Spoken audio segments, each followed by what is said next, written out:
Ya, Bismillahirrahmanirrahim. apa kabar Ustaz Akbar? Sehat? Alhamdulillah, Ustaz Arifin. Alhamdulillah. Ya. Saya buka dulu. Alhamdulillah. Ya, silakan. Bismillahirrahmanirrahim. Assalamualaikum warahmatullahi wabarakatuh. Teman-teman, Waalaikumsalam. dimanapun Anda berada, insyaallah semoga dalam keadaan sehat selalu untuk menuntut ilmu. Alhamdulillah, puji syukur kehadirat Allah Subhanahu wa Ta'ala yang telah memberikan kita berbagai nikmatnya, nikmat sehat, nikmat iman, nikmat Islam, sehingga kita bisa menikmati indahnya menuntut ilmu seperti sekarang ini. Meskipun di suasana yang masih serba terbatas, tetapi alhamdulillah dengan adanya teknologi kita masih bisa untuk menuntut ilmu di malam hari ini. Salawat serta salam semoga tetap tercurah kehadirat Rasulullah Shallallahu Alaihi Wasallam beserta para sahabatnya dan juga keluarganya dan para pengikutnya yang mengikuti jejaknya hingga akhir kelak nanti. Ya, insya Allah pada hari ini kita akan Thalabul Ilm ya. Thalabul Ilm dengan tema sejarah Al-Aqsa dari masa ke masa. Kalau kemarin kita membahas tentang Konstantinopel, maka hari ini insya Allah kita akan membahas tentang sejarah Masjidil Aqsa dari masa ke masa bersama Ustadz kita Arifin Nugroho yang Masya Allah meluangkan waktunya di malam-malam seperti ini, Ibu, ya. Jadi alamat nomor telepon Ali Hasan Ustaz. Tapi soal takut nih kan Rita. Sebelumnya saya ingin mengingatkan kepada sahabat-sahabat sekalian tata tertib kajian virtual kita. Ya, tata tertib yang pertama adalah apabila kita masuk ke dalam sini, ke dalam Zoom meeting ini, kajian virtual, diharapkan untuk mute atau men-silentkan mic-nya. Yang kedua, diperbolehkan bagi para peserta Zoom meeting untuk menyalakan kamera dengan syarat harus menutup aurat dan berpakaian sopan. Dan yang ketiga, pada sesi tanya jawab nanti, insya Allah kalau misalkan Ustadznya berkenan dan waktunya mencukupi, mohon memencet tombol angkat tangan, ya angkat tangan, atau bisa di chat di grup chat saja. Ya, terima kasih. Mungkin itu saja untuk mengingatkan dan untuk mempersingkat waktu. Langsung saja kita serahkan waktu kepada Ustadz Arifin Nugroho LC. Waktu kami persilahkan. Baik, bismillahirrahmanirrahim. Assalamualaikum warahmatullahi wabarakatuh. Innal hamdalillah nahmaduhu wa nasta'inuhu wa nastaghfiruh wa na'udzu billahi min syururi anfusina wa min sayyiati a'malina may yahdihillahu fala mudhillalah wa may yudlil fala hadiyalah. Asyhadu an la ilaha illallah wahdahu la syarikalah wa asyhadu anna Muhammadan abduhu wa rasuluhu la nabiyya ba'dah. Allahumma salli wa sallim wa barik ala nabiyyina Muhammadin wa ala alihi wa ashabihi wa mawalah ma ba'd. Rabbi shrah li sadri wa yassir li amri wa hlul 'uqdatam min lisani yafqahu qawli. Allahumma 'allimna ma yanfa'una wanfa'na bima 'allamtana. Allahumma hdina wahdi bina waj'alna sababan wasabilan liman ihtada. Segala puji hanya bagi Allah. Salawat dan salam semoga selalu tercurah kepada junjungan kita Nabi besar Muhammad sallallahu alaihi wasallam. Yang pertama saya berterima kasih kepada Ustadz Akbar yang sudah memberikan kesempatan untuk bisa memberikan materi pada malam hari ini. Dan yang kedua juga berterima kasih kepada sahabat sekalian yang meluangkan waktu untuk sama-sama menanamkan kecintaan kembali kepada Masjidil Aqsa. Tapi sebelum saya lanjut, mungkin kira-kira suara diterima dengan bagus atau tidak di tempat sahabat? Mudah-mudahan diterima dengan baik ya. Nah, nanti kalau suara sudah oke, sudah lancar, mudah-mudahan nanti kajian kita tidak terganggu dengan suara ya. Berikutnya juga saya mengucapkan banyak terima kasih kepada sahabat-sahabat sekalian yang bergabung. Kalau kemarin kita hanya melalui satu pintu saja, ya artinya ketika kita kajian tentang Konstantinopel itu hanya via Zoom saja, tidak bisa melalui pintu yang lain. Ya. Tetapi sekarang, alhamdulillah, insya Allah, karena ada permintaan ya dari beberapa sahabat, maka kita buka dua saat ini, yaitu Zoom dan YouTube. Ya. YouTube-nya di Arifin Nugroho Channel. Hanya memang bagi yang di Zoom tentu lebih eksklusif karena pasti dia bisa bertanya, bisa memberikan tanggapan, ya. Dan mungkin kalau nanti ada usulan-usulan, ya. Jadi mungkin eksklusifnya di Zoom disiarkan langsung melalui YouTube. Jadi malam hari ini mungkin kalau kita lihat ada beberapa sahabat kita yang kemarin ikut tapi sekarang tidak bergabung di Zoom. Dan insya Allah sahabat yang dicintai Allah, sebelum saya lanjut ya, saya ingin memberikan satu informasi juga bahwa insya Allah kajian kita akan usahakan rutin ya, setiap Senin. Kalau kemarin kan harusnya Rabu ya, tapi kita coba biar harinya itu hari yang gampang diingat gitu ya. Jadi kita akan mencoba kajiannya Senin Kamis, ya, Senin malam dan Kamis malam, ya. Nanti Insya Allah Senin malam dan Kamis malam, ya. Nah Insya Allah kalau yang Senin malam itu khusus tentang Aqsa mungkin dan seputarnya. Nah, nanti kalau yang Kamis malam kita lihat nanti materi-materi yang mungkin bisa ketengahkan sesuai dengan berita-berita yang saat ini sedang ramai atau saat ini sedang banyak diperbincangkan, tentunya berkaitan dengan peradaban Islam ya. Dan insya Allah sahabat yang dicintai Allah, besok Senin malam Selasa pekan depan ya, kita akan mencoba mengundang bintang tamu gitu ya. Dan bintang tamu kita ini spesial karena langsung dari Baitul Maqdis, langsung dari Masjidil Aqsa, salah seorang pejuang ya, Baitul Maqdis Murabitah, Ustadzah Hanadi Halawani ya. Insya Allah beliau sudah bersedia untuk bisa bergabung dengan kita, dan waktunya insya Allah pada Senin malam pekan depan ya, Senin malam pekan depan. Dan bagi saat ini yang sudah bergabung melalui Zoom di sini ya, saya mungkin minta sama Mas Akbar untuk diberikan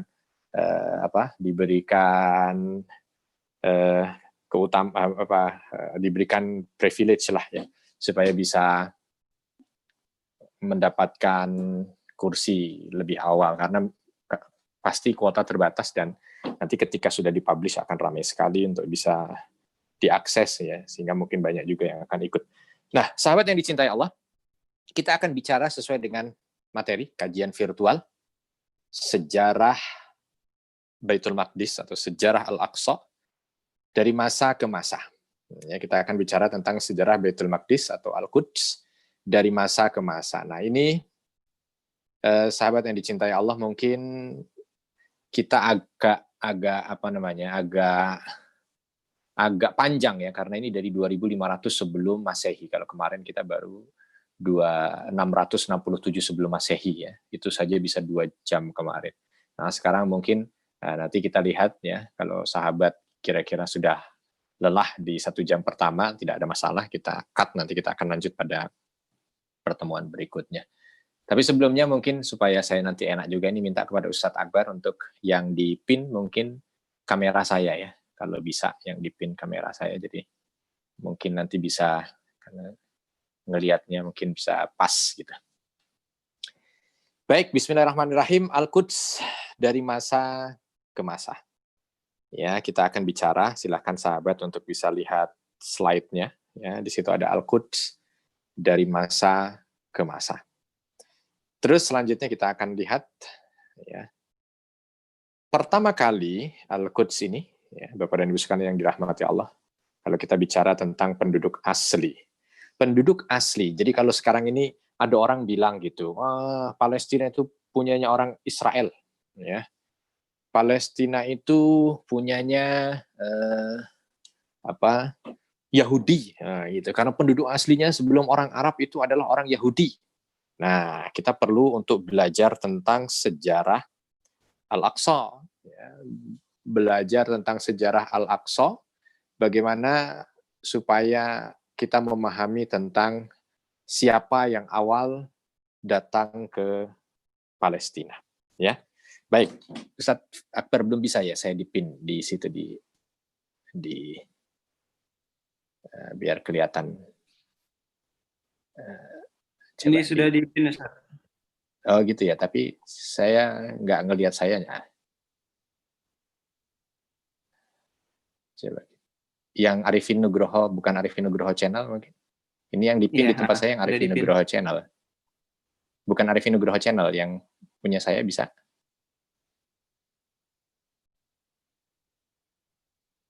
Sudah coba dipin, Ustaz. Yang dipin ya yang mungkin karena di share screen ya. Iya dah. Kita langsung mulai ke slide aja deh kalau gitu.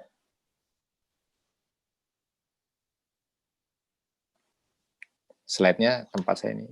Oke. Ya mohon maaf ya, sahabat, ini ada. Baik, saya di tempat saya ini tidak bisa ngelihat muka saya, jadi agak canggung ngelihatnya ya. Baik, bismillahirrahmanirrahim. Penduduk asli. Penduduk asli dari orang-orang yang tinggal di Palestina adalah suku Yebus, ya.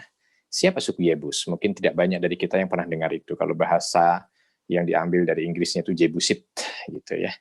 Suku Jebusit, ya. Suku Yebus. Suku Yabus, ya. Yebus ini adalah salah satu dari keturunan bangsa Kan'an, ya. Keturunan bangsa Kan'an. Kan'an adalah cucu dari Nabi Nuh dari jalur Ham, ya. Ada Sam, Ham, dan Yafit, anaknya dari anak Nabi Nuh. Ya. Nah, ini punya anak namanya Ham, punya anak lagi namanya Kan'an. Salah satu riwayat mengatakan begitu. Ada yang mengatakan bahwa Kan'an itu adalah putra atau anak langsung juga dari Nabi Nuh alaihi salam. Nah, maka dia menjadi bangsa besar, menjadi bangsa Kan'an, ya, menjadi bangsa Kan'an. Dan salah satu dari bahagian bangsa Kan'an itu adalah ini tadi, suku Yebus. Ini ada itu kurang lebih pada kurun sekitar dari abad ke-25 sebelum Masehi, ya. Abad ke-25 sebelum Masehi, 2500 sampai dengan abad ke belasan mungkin ya, sampai ke abad belasan. Ini adalah orang yang pertama kali mendiami tanah itu, ya. Jadi mereka dari daerah utara Irak itu sesuai dengan kabilah-kabilah mereka, ada ini, ada itu. Nah, satu suku yang anak keturunan dari Yabus ini berangkat dari sana menuju ke tanah di pinggiran Laut Mediterania, dan dia huni tempat itu, dan tempat yang dipilih oleh mereka adalah tempat yang sekarang menjadi kota Baitul Maqdis, ya. Ini suku pertama. Nah, suku pertama ini sudah tidak ada, gitu. Jadi kalau kita mau lihat siapa yang pertama dan siapa yang asli, ya ini dia ya, yang asli datang pertama kali, gitu ya. Ini suku awal datang ke sana. Berikutnya kita lihat lagi, ya, sejarah berjalan, ya. Slide berikutnya bisa. Nah, berikutnya ada namanya masa Mesir kuno, ya.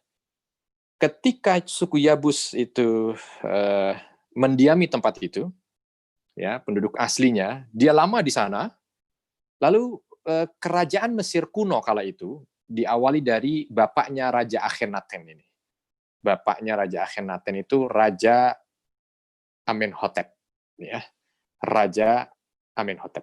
Nah, Raja Amenhotep itu dia yang mencoba untuk masuk ke Palestina, ya, mencoba untuk masuk ke Palestina, dan ternyata ketika masuk di Palestina itu dia belum mampu untuk menaklukkan orang-orang yang ada di Palestina. Lalu dilanjutkan dengan anaknya Raja Akhenaten. Akhenaten mampu untuk bisa masuk ke sana, tetapi tidak lama dari itu ada beberapa suku asli dari Arab yang ada di situ, bukan suku asli Arab ya, jadi ada suku yang asli dari daerah situ juga, itu dia merebut kekuasaan dari Akhenaten, ya, sehingga tidak lagi dimiliki oleh Mesir, tetapi di masa Raja Siti I, ya, itu dia mampu untuk kembali menaklukkan Yerusalem atau mampu menaklukkan Ursalim.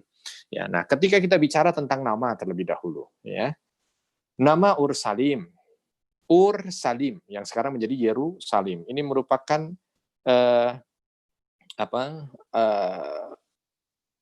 nama yang diambil dari bahasa Arami, ya, yang merupakan induk dari bahasa Ibrani dan Arab.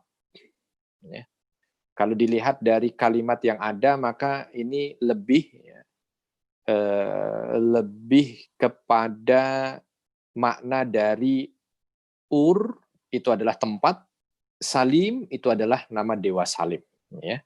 Nah, jadi seolah itu dinisbahkan kepada dewa Salim, ya, yang dewa Salim itu dia merupakan dewa yang disembah pada masa pagan yang ada di situ, lalu disebutlah namanya dengan nama dewa itu, maka namanya diganti dengan nama Ursalim. Terus ya sepanjang masa namanya selalu saja Ursalim, ya, sekarang memang pelafatannya saja seolah menjadi Yerusalem. Ya, ini pada Mesir kuno. Lanjut. Ini abad ke-16 sampai ke-14 Masehi. Lalu pada masa Yahudi. Jadi tadi Mesir kuno ya. Nah, ketika kita cerita tentang Mesir kuno, pada abad ke-16 sampai dengan abad ke-14, ya, nanti sampai pada masanya Nabi Musa alaihissalam. Tetapi masa Nabi Musa alaihissalam, kala itu Yerusalem, Baitul Maqdis, itu sudah dikuasai kembali oleh suku Yabus. Nah, kita akan cerita agak lebih detail di sini. Ya. Jadi Nabi Musa alaihissalam ketika dia itu mendapatkan tekanan, kezaliman dari Firaun, maka semua Bani Israel diminta untuk pergi dari Mesir menuju ke tanah yang dijanjikan. Ya. Pergi dari Mesir menuju ke tanah yang dijanjikan. Ya. Tanah Kan'an. Ya, tanah Kan'an itu adalah tanah di mana dulu anak keturunan Kan'an tinggal, ya, yang kala itu kembali diduduki oleh suku Yabus. Nah, ketika Nabi Musa alaihissalam berjalan, dan ketika berjalan menuju ke tanah yang dijanjikan itu, tidak cerita tentang Nabi Musanya karena pasti akan banyak sekali nanti yang kita ceritakan. Tapi singkat cerita, Nabi Musa alaihissalam ketika membawa Bani Israel itu ditemani dengan kakaknya Nabi Harun, ya. Tapi Nabi Harun di tengah perjalanan meninggal dunia, belum sampai masuk ke tanah Palestina. Lalu Nabi Musa alaihissalam pun meninggal dunia, juga belum sampai masuk ke tanah Palestina. Lalu bagaimana? Nabi Musa alaihissalam menunjuk sebelum meninggal dunia seorang muridnya yang bernama Yusha bin Nun. Ya. Nah, Yusha bin Nun kala itu dengan kemampuan yang ada pada dirinya memimpin Bani Israel datang dari Mesir masuk ke tanah yang dijanjikan sampai pada satu kota yang namanya Jericho, ya, atau Ariha. Di kota itu terjadi pertempuran antara Yusha bin Nun dengan suku Yabus yang menguasai Palestina. Nah, di sini ada cerita bahwa ada manusia yang dia menghentikan, ya, cahaya matahari, gitu. Ya, jadi cahaya matahari itu terhenti di sana. Cahaya matahari tidak bisa, bukan cahaya matahari, maaf. matahari, jadi ada pertempuran kala itu antara Yusha' bin Nun dengan orang-orang Yabus ya. Ketika sampai di gerbang Palestina gitu. Ketika berperang, di saat berperang itu matahari sudah mau tenggelam. Nah, ketika matahari sudah mau tenggelam, maka peraturan pada masa itu kalau matahari tenggelam berarti peperangan terhenti. Ya. Nah, karena kala itu pasukan Yusha' bin Nun sudah ingin memenangkan pertarungan, maka kala itu Yusha' bin Nun minta kepada Allah melalui doanya agar Allah Subhanahu wa taala tahan matahari itu untuk tidak tenggelam dan minta kepada Allah Subhanahu wa taala agar diberikan waktu lebih karena sebentar lagi akan menang. Singkat cerita, matahari di-stop oleh Allah Subhanahu wa taala dan Yusha' bin Nun mampu untuk memenangkan pertarungan ya. Tapi memenangkan pertarungan ini hanya baru pada pinggiran Palestina, belum bisa masuk ke Baitul Maqdis. Nah, ternyata setelah memenangkan pertempuran, Yusha' bin Nun meninggal dunia. Nah, ketika Yusha' bin Nun meninggal dunia kala itu, ramai lagi. Bahkan ketika mereka ramai, justru diserang kembali. Dan ketika diserang kembali, orang-orang Yahudi ini, ya, Bani Israel ini, mereka berpencar lagi, ya, karena mereka tidak punya pemimpin yang bisa diandalkan untuk memimpin mereka berperang melawan suku Yabus yang kala itu terkenal dengan kekuatannya yang luar biasa. Lalu di masa mereka itu kembali terpukul mundur, Allah Subhanahu wa taala kirim Nabi Samuil namanya. Nabi Samuil ini yang akhirnya menjadi rujukan kembali Bani Israel masa itu, yang belum bisa masuk ke Baitul Maqdis, tapi sudah terlanjur ditinggal oleh Nabi Yusha' bin Nun. Lalu Nabi Samuil yang mengajak mereka untuk lebih mendekatkan diri kepada Allah, bertakwa kembali agar bisa masuk ke Baitul Maqdis. Nah, ketika itu semua orang datang kepada Nabi Samuil dan meminta agar Nabi Samuil berdoa kepada Allah Subhanahu wa taala. Berdoa agar Allah kirimkan kepada mereka raja sekarang. Ya, seperti apa yang ada di hadapan mereka itu memiliki raja, maka mereka minta supaya ada raja dan raja itu yang bisa menyatukan perjuangan mereka. Maka Nabi Samuil pun berdoa kepada Allah Subhanahu wa taala agar diberikan petunjuk untuk memilih raja itu. Beberapa waktu berlalu dan ternyata yang dipilih oleh Allah Subhanahu wa taala untuk dijadikan raja adalah Talut. Ya. Ketika orang-orang disampaikan oleh Nabi Samuil bahwa yang ditunjuk untuk menjadi raja di antara kalian adalah Talut, maka orang-orang Bani Israel ini semua pada protes. Ya. Dia katakan, nggak bisa kalau Talut. Ya. Dia penggembala sama dengan saya. Gitu. Bahkan dia tidak lebih kaya dari saya. Ya. Dia orang biasa, bagaimana dia kok tiba-tiba dipilih menjadi raja? Kami tidak ridho. Gitu. Tapi Nabi Samuil meminta kepada mereka agar mematuhi apa yang sudah diperintahkan ya, dan menerima apa yang sudah ditetapkan. Dan salah satu tanda yang akan diberikan kepada Talut ya, bahwa dia akan mendapatkan tabut. Tabut itu tempat, kotak, di mana di dalamnya itu ada lauh, batu-batu yang ditulis dari firman Allah Subhanahu wa taala yang diberikan kepada Nabi Musa, dan itu ada, dan begitu ada baru mereka tunduk pada Talut. Dan Talut memang di antara orang-orang Bani Israel yang ada, dia yang diberikan kemampuan fisik yang kuat ya, dan kemampuan pemikiran yang cerdas. Walaupun mungkin beliau hanya seorang penggembala, tetapi ternyata dalam menggembala itu ada ilmu-ilmu bagaimana untuk menggembalakan manusia dan menata manusia. Singkat cerita, maka ini masa pertama Yahudi punya kerajaan. Raja pertamanya bernama Talut. Ya. Maka berangkat Talut beserta dengan anak buahnya. Bukan anak buahnya, beserta dengan Bani Israel. Berangkat menuju ke Baitul Maqdis. Dan ketika sampai di sana, mereka berjumpa dengan suku Yabus yang kala itu dipimpin oleh Jalut. Jalut ini adalah seorang raja, sekaligus panglima perang yang handal, kekuatan fisiknya aja luar biasa, tingginya itu 3,5 meter. Ya. Kalau sekarang itu ada orang yang 2 meter aja udah tinggi, ya. Ada beberapa riwayat menyampaikan Jalut itu tingginya 3,5 meter. Ada yang mengatakan tingginya 5 meter. Nah, tapi intinya berarti tinggilah dia. Tinggi, kuat, dan kekar. Ahli berperang, memainkan segala macam bentuk senjata. Ya, kala itu Tolut maju bersama dengan Bani Israel, berhadap-hadapan. Nah, di situ ada cerita bagaimana ada seorang ayah yang meminta agar 3 anaknya ikut berjihad bersama dengan Tolut untuk bisa masuk dan membuka Baitul Maqdis. 3 putranya. Putra pertama, putra kedua. Putra yang ketiga paling kecil itu ditugaskan untuk menemani. Ya, putra yang ketiga yang paling kecil itu tugasnya untuk menemani. Nah, saya tidak sebut nama yang pertama dan kedua lah. Langsung saja putra yang ketiga. Yang ketiga itu anak namanya Daud. Daud kala itu ditugaskan oleh ayahnya untuk ikut pasukannya Tolut. Itu ditugaskan untuk menemani 2 kakaknya. Kalau kakaknya dia butuh apa, dia maju. Kasih ke kakaknya. Kalau kakaknya butuh mungkin air minum, makanan, butuh pedang, butuh anak panah, butuh apa, ya, maka dia ikut serta, ya, untuk bisa menemani kakaknya.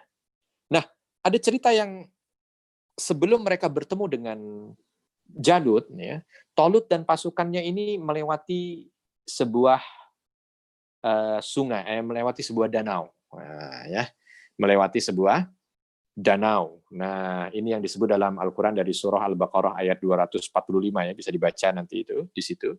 Bagaimana ketika melewati danau itu, Tolut memerintahkan kepada Bani Israel kala itu, jangan kalian minum dari air danau ini kecuali hanya 1 atau 2 teguk saja. Ya, jangan kalian habiskan, jangan kalian apa. Ya.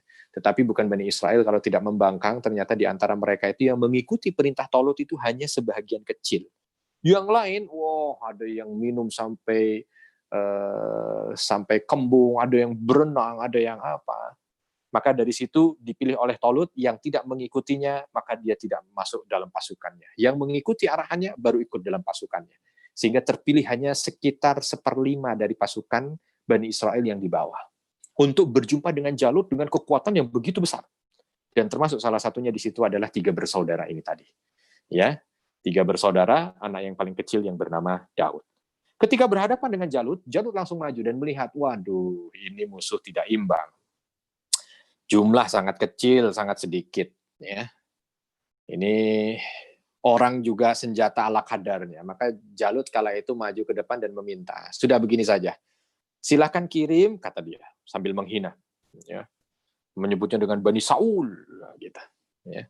Ini penghinaan kepada Bani Israel ya kala itu. Lalu dia meminta kepada Bani Israel kala itu tidak perlu perang, ya. Cukup kamu berikan petarung paling handal yang kamu miliki, lalu bertarung dengan saya. Kalau kamu menang, maka tidak perlu perang, kami jadi budakmu. Langsung kami jadi budakmu. Ini prajurit sudah saya perintahkan untuk tidak melawan andai saya kalah. Tapi kalau kalian yang kalah, maka kalian menjadi budak saya. Itu dengan sombongnya Jalut, karena dia udah lihat ya, pos dari segi pasukan tidak ada yang seolah mumpuni gitu. Maka kala itu tidak ada yang berani maju, sahabat. Tidak ada yang berani maju gitu. Ya. Tidak ada yang berani maju, tidak ada sama. Tiba-tiba Daud yang kala itu hanya diperintahkan untuk menemani kakaknya maju menghadap kepada Tolut kala itu. Wahai raja, ya, izinkan saya untuk bisa maju menghadapi Jalut. Ya, izinkan saya untuk maju menghadapi Jalut. Kala itu ditolak oleh Tolut. Kamu anak kecil, masih remaja. Jangan. Ini namanya menghantarkan nyawa. Tapi Daud minta terus. Ya, ini sudah di gerbang Baitul Maqdis nih. Ya, sekitar tahun 980 atau 990 sebelum Masehi lah. Ya. Tetapi Daud minta terus. Akhirnya oke, kalau gitu majulah. Karena tidak ada yang berani lagi di antara Bani Israel. Hanya Daud saja yang berani. Daud kala itu masih remaja dengan tinggi yang mungkin hanya sepertiganya Jalut. Lalu begitu melihat yang maju anak kecil, menurut mata Jalutnya kala itu, lalu dia makin sesumbar dan makin sombong. Dia mainkan pedangnya, dia mainkan tombaknya untuk seolah menggertak Daud kala itu. Tapi Daud yang memang masuk bukan untuk berperang, hanya menemani kakaknya, maka dia tidak bersenjatakan apa-apa kecuali hanya ketapel yang ada di tangannya saja. Ada beberapa riwayat menyampaikan ketapel itu dia gunakan untuk menembak atau mengetapel burung, ya, sehingga ketika burung itu jatuh dibakar atau dikasih kepada kakaknya untuk makan, gitu ya. Maka ketapel itu yang dipakai.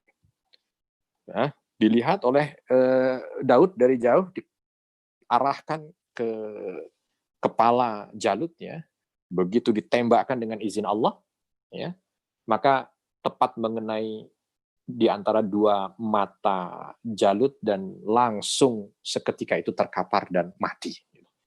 Ya, ini di luar dugaan. Tetapi tadi kan sudah kesepakatan kalau dia kalah, jangankan mati, kalah saja akan jadi budak semuanya. Nah, karena dia mati itu Jalut langsung semuanya jadi budak dan semuanya mengikut kepada apa yang diarahkan oleh Bani Israel. Nah, inilah masa Yahudi pertama masuk ke Baitul Maqdis, dipimpin oleh raja yang bernama Tolut. Ketika masuk, Tolut yang berkuasa menjadi raja, tetapi karena mereka itu bisa masuk sebab karena Daud mengalahkan Jalut, maka Daud pun tidak kalah, namanya itu harum semerbak. Ya. Dan Tolut kala itu sebagai rasa terima kasih kepada Daud, maka Daud dinikahkan dengan putrinya. Ya. Singkat cerita, ya, banyak cerita Israiliyat di sini berkaitan tentang prahara antara Tolut dan Daud, ya, tetapi kita tidak ambil itu. Singkat cerita, ketika Tolut mangkat meninggal dunia, maka digantikan oleh Daud alaihissalam untuk menjadi raja di sana. Maka disitulah kerajaan Yahudi besar di bawah kepemimpinan Nabi Daud alaihissalam. Hanya memang kepemerintahannya tidak lama, Nabi Daud hanya memerintah kurang lebih 40 tahun. Ya, kurang lebih hanya 40 tahun. Lalu dilanjutkan oleh siapa? Putranya. Putranya siapa? Nabi Sulaiman alaihissalam. Nabi Sulaiman alaihissalam memerintah Baitul Maqdis kala itu, ya, dengan segenap kemampuan yang belum pernah dimiliki atau diberikan oleh Allah kepada manusia yang lain. Angin menjadi tentaranya, jin menjadi tentaranya, hewan tunduk padanya, ya, sampai ada satu ratu Malakatus Saba, ya, banyak menamakan dia dengan nama Bilqis gitu, ya. Ini Ratu Saba ini yang memiliki kerajaan besar di daerah Yaman pun dan menguasai seluruh Afrika tunduk kepada Nabi Sulaiman alaihissalam kala itu, ya. Nabi Sulaiman alaihissalam memerintah sekitar kurang lebih tahun 950 sebelum Masehi. Memerintah kota Baitul Maqdis. Juga tidak lama, hanya 33 tahun saja. 33 tahun, ya, menjadi raja, tetapi dengan kemampuan yang luar biasa. Nah, ketika Nabi Sulaiman meninggal dunia, dan kita tahu meninggalnya tidak ada yang diketahui gitu kan oleh siapapun yang ada di sekitarnya, sampai bangsa jin pun tidak tahu, ya, kecuali ketika itu tongkatnya itu keropos, ya, dan jatuh, badan beliau baru diketahui bahwa Nabi Sulaiman meninggal dunia. Nah, ketika beliau meninggal dunia digantikan dengan anaknya. Ya, digantikan dengan anaknya. Kita lihat slide berikutnya mungkin. Tidak, masih sebelumnya, ya, nggak apa-apa. Digantikan dengan anaknya. Oke, slide ini aja nggak apa-apa. Slide ini boleh. Slide. Ya. Nah, ini akhir dari masa Yahudi, ya. Ketika digantikan oleh anaknya. Nah, kala itu ini kerajaan ini setelah Nabi Sulaiman alaihissalam terpecah menjadi dua. Singkat cerita begitu. Terpecah menjadi dua. Yang selatan itu dipimpin oleh Rehabim namanya, ya, raja juga, karena ini masih masih kerajaan yang ada pada Bani Israel gitu, ya. Kerajaannya tetap diberi nama Yahudi, ya. Sedangkan yang di utara kala itu ketika Nabi Sulaiman alaihissalam meninggal dunia, mereka memisahkan diri, padahal sama-sama Bani Israel, ya. Mereka memisahkan diri karena tidak setuju dengan apa yang diputuskan oleh Nabi Sulaiman, ya, yang dirasa memberatkan mereka. Ya.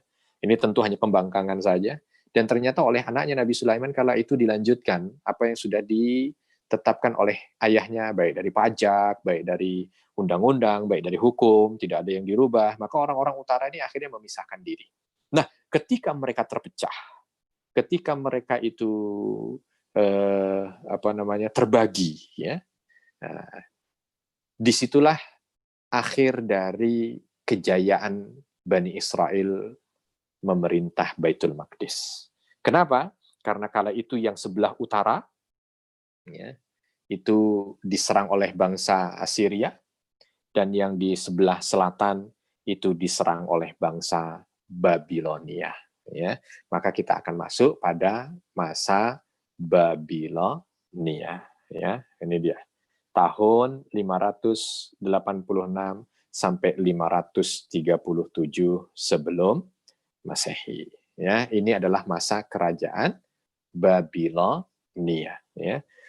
Babilonia yang paling terkenal, saya tidak ceritakan tentang Babilonianya karena Babilonia ini panjang, ya. Dia dari 1200 sebelum Masehi. Nah, itu Babilonia kuno, lalu ada New Babilonia atau Babilonia baru. Nah, Babilonia baru ini adalah Babilonia yang merebut Baitul Maqdis, ya, dari tangan Bani Israel. Ya, siapa yang merebut Baitul Maqdis dari tangan Bani Israel? Raja mereka yang bernama Nebukadnezar, ya. Nebukadnezar kala itu dengan kekuatan yang dia miliki mampu untuk menjadikan Babilonia itu menjadi negara atau kerajaan yang paling maju di daerahnya. Maka kalau ada yang pernah dengar tentang taman bergantung di Babilonia, ya, itu dia yang membuatnya, gitu ya. Terus ada yang lain. Itu banyak sekali kemajuan diraih oleh New Babilonia itu melalui tangan dari Nebukadnezar. Nah, ketika Nebukadnezar ingin menaklukkan Mesir kala itu, Babilonia kan ada di Irak, ya, ingin menaklukkan Mesir, maka pasti akan lewat Palestina. Maka ketika Nebukadnezar itu masuk, ya, ingin menaklukkan Mesir, dia masuk ke Baitul Maqdis, dan ketika masuk ke Baitul Maqdis itu, dia bertemu dengan Bani Israel atau kerajaan Bani Israel yang ada di sana, yang sudah terpecah tadi, maka dia kalahkan sekaligus juga kerajaan Bani Israel itu sebelum dia mengalahkan Firaun yang ada di Mesir. Nah, ketika dia menguasai Baitul Maqdis, ya, ini semua orang Yahudi yang ada di Baitul Maqdis itu dijadikan budak, dibawa semuanya ke Babilonia. Sehingga praktis tidak ada lagi orang Yahudi, atau tidak ada lagi Bani Israel yang ada di kota Baitul Maqdis. Semuanya dijadikan budak di satu tempat. Ada yang menyebutkan nama tempat itu dengan nama Tel Aviv, ya. Ya. Kota yang Bukit Afif yang dia mendapatkan tempat di situ, dan dia akhirnya membuat itu menjadi sebuah kota. Nah, maka ketika dia mendirikan kerajaan atau penjajah Israel ini seolah mendirikan negara, nantinya menjadikan ibu kota mereka dengan nama seperti ketika mereka itu, ya, dibawa oleh Nebukadnezar menuju ke Babilonia. Nah, ketika mereka sudah ada di sana, maka otomatis yang ada di Baitul Maqdis itu siapa? Pemerintahan yang dibentuk oleh Nebukadnezar, ya. Nah, di tahun 537 Masehi, 537 sebelum Masehi, Nebukadnezar mati, ya, meninggal dunia. Nah, ketika meninggal dunia dilanjutkan oleh penerusnya, dan ketika penerusnya melanjutkan, Babilonia diserang oleh Persia. Maka, ya, otomatis ketika diserang oleh Persia dan ternyata Babilonia itu kalah dari Persia, semua kerajaan yang tadinya di bawah Babilonia menjadi di bawah Persia, ya. Slide berikutnya mungkin. Nah, slide yang berikutnya ini masa dari masa Persia 537 sampai 333 sebelum Masehi. Apa yang terjadi pada masa Persia ini? Satu, ketika Quraisy yang agung atau Quraisy agung kala itu yang mampu untuk menaklukkan Babilonia. Nah, ketika dia taklukkan Babilonia, Babilonia ada di Irak, Persia ada di Irak. Ya, ketika menaklukkan Babilonia, kota Babilonia itu menjadi milik Persia. Ketika menjadi milik Persia, maka kala itu dilihat semua, ditemuilah komunitas Yahudi yang ada di sana. Maka kala itu Quraisy yang agung, setelah tahu bahwa ini adalah orang yang bukan asli daerah itu, tempat aslinya ada di Baitul Maqdis, awalnya ya, yang dibawa oleh Nebukadnezar ke sini, maka kala itu Quraisy yang agung, atau Quraisy agung gitu ya, itu membawa kembali Bani Israel itu menuju ke Baitul Maqdis, ya, dipulangkan lagi, diberikan tempat lagi. Bahkan kala itu agak sedikit dalam tanda kutip ya, diberikan fasilitas gitu, karena di masa Quraisy yang agung ini juga tadi Bait Allah atau rumah Allah yang dibangun oleh Nabi Sulaiman di masa kepemerintahannya itu terus bertahan sampai dengan masuknya Nebukadnezar. Ketika Nebukadnezar hadir, itu semua diluluh lantakkan. Termasuk salah satunya adalah kawasan Aqsa. Diluluh lantakkan. Orang nyebutnya Bait Allah. Yang pertama yang dibangun oleh Nabi Sulaiman alaihissalam. Diluluh lantakkan. Jadi praktis tidak ada bangunan di atasnya. Nah, ketika di masa Quraisy agung, masa Persia ini, ya, ketika mampu menaklukkan Babilonia, maka ketika masuk ke sana kembali, orang-orang Yahudi ini diberikan kesempatan untuk kembali membangun Bait Allah yang dihancurkan oleh Nebukadnezar. Nah, maka dari itu akhirnya disebut ini adalah pembangunan Bait Allah kedua, ya, pembangunan Bait Allah kedua, ya. Dibangun seperti apa gambarnya itu? Seperti yang di bawah itu. Jadi ada dua gambar ini. Yang di bawah itu adalah Bait Allah yang kedua yang nanti akhirnya dihancurkan lagi. Siapa yang akan menghancurkan nanti akan kita ceritakan. Sehingga bangunan yang ada sekarang juga tidak seperti itu. Ya, karena sudah dihancurkan lagi. Jadi sudah dihancurkan pertama, ya, yang dibangun oleh Nabi Sulaiman itu dihancurkan oleh Nebukadnezar, lalu dibangun lagi di masa Persia, di masanya Quraisy agung, ya, nanti akan berikutnya dihancurkan kembali. Nah, yang di atas itu gambarnya Quraisy yang agung. Baik, alhamdulillah ini sudah sampai masa Persia. Mungkin kalau ada pertanyaan dipersilahkan. Masih belum bisa Ustadz Akbar? Ini kalau misalkan saya yang ditampilkan gambarnya ya masih belum bisa ya? Atau ada? Masih belum bisa. Belum bisa ya? Ya, tapi sudah dipin ya, hanya belum bisa saja ya. Apa kira-kira sebabnya itu Ustadz Akbar? Mungkin ke depannya. Supaya biar jamaah ngelihat gambar, tapi mudah-mudahan jamaahnya tidak ngantuk ya, karena tidak ada mimik wajah ustadznya yang ditampilkan. Atau mungkin yang ada di seputaran situ boleh dimatikan juga, nggak apa-apa itu kalau ada yang menggunakan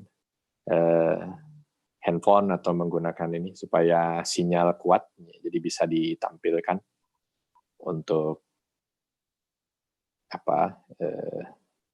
mungkin takut sinyalnya yang nggak kuat ya.